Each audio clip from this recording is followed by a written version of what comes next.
Troisième partie de notre sujet sur le continent américain, entre tension et intégration régionale, nous allons nous intéresser aux tentatives concurrentes d'intégration à l'échelle du continent américain. Premier point, il faut s'intéresser aux deux organisations régionales qui dominent le continent. D'un côté, l'ALENA, l'accord de libre-échange nord-américain, et de l'autre, le Mercosur, le marché commun du Sud.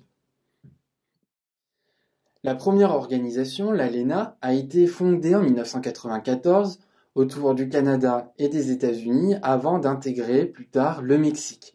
Elle est fondée sur la libre circulation des capitaux, mais, et c'est important, ne concerne pas la libre circulation des personnes, ce qui au passage explique les tensions migratoires entre le Mexique et les États-Unis. L'ALENA a créé un rapport de force économique qui est très largement favorable aux États-Unis. Ceci est lié au poids économique très inégal des trois pays membres de la zone. Pensez ainsi que le PIB du Mexique ne représente que 6% du PIB de l'ALENA. C'est un marché commun de près de 500 millions d'habitants qui a participé à l'intégration des trois économies, mais au profit cependant des États-Unis. Le Canada et le Mexique, en effet, échangent principalement avec les États-Unis et les échanges entre le Mexique et le Canada restent très faibles. Le Mercosur, quant à lui, a été fondé en 1991 par le Brésil, l'Argentine, l'Uruguay et le Paraguay, avant de s'élargir récemment au Venezuela. Le Mercosur tente de s'imposer comme un pôle économique structurant en promouvant le libre-échange et une union douanière entre les membres. Cependant, il est marqué par le poids économique écrasant du Brésil qui surpasse celui de tous les autres pays membres.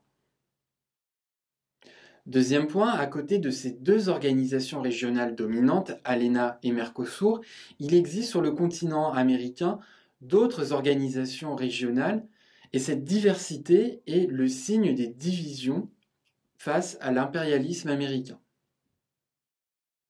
Alors, il existe bien une organisation régionale qui intègre tous les États du continent.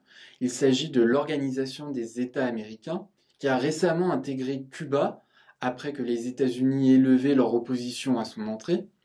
Mais face au poids prépondérant des États-Unis au sein de cette organisation, les États latino-américains ont tenté de promouvoir d'autres organisations régionales.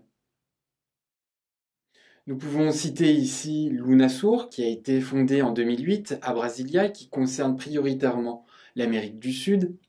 L'ALBA, l'Alliance bolivarienne pour les Amériques, qui a été proposée en 2004 par Fidel Castro et Hugo Chavez, dans une opposition idéologique au modèle néolibéral nord-américain. Et enfin le CELAC, qui concerne plus spécifiquement la zone Caraïbe.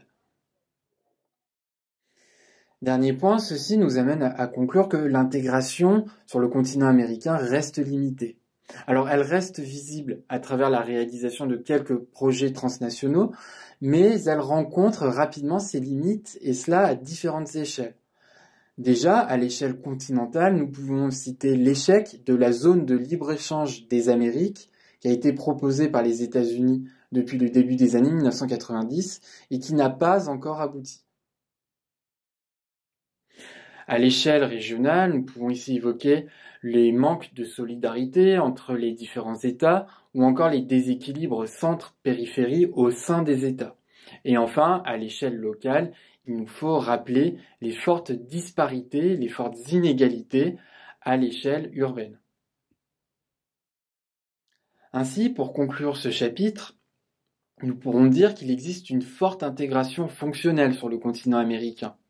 Elle est visible à travers les migrations internationales ou à travers le dynamisme de certaines zones transfrontalières comme la Mex America entre le Mexique et les États-Unis.